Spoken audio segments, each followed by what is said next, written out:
रोजच्यासारखं आजही देवाचं दर्शन घेऊन जरा घराच्या बाहेर पडा म्हणलं. नमस्कार केला, आजचा दिवस चांगला जाऊ दे बाबा म्हणलं.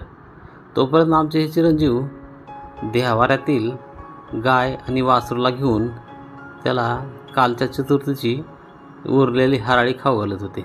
म्हणलं, बाळा, ती गाय हराळी खात नसते रे बागा. हा म्हणतो कसा, नाही खाते किती.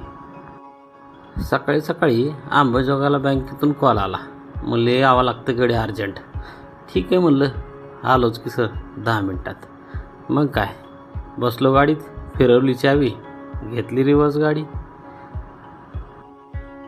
जसं बाहेर आलो आणि अंबाजोगाईच्या दिशेनं उड्डाण करावं म्हणलं. आज सोमवार दिवस असून नाश्त्याकडं आपल्या उडपी रेस्टॉरंटला बी काय म्हणावं असं गिऱ्हाईक नाही दिसलं. अंबाजोगाईचं काम निपटून फटाफट आपल्या कुरुक्षेत्रावर आलो. 12 वाजेपर्यंत आपली काय बवणी झाली नव्हती, पण गॅसवाल्या मामांनी 1000 रुपये दिले केलीच की. असं आल्या आल्या आपल्या पावलांनी लगेच बवणी झाली.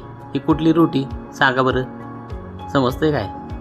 ज्यांनी खाल्ली त्यांनाच ही माहिती. व्हिडिओत पाहिलेली ही आहे प्युअर गव्हाची तंदुरोटी. हा आहे प्युअर गव्हाचा तंदूर आटा आणि हा आपला रेग्युलर तंदूरचा लावलेला आटा. आजच्या दिवसातलं हे आपलं पहिलं कष्ट.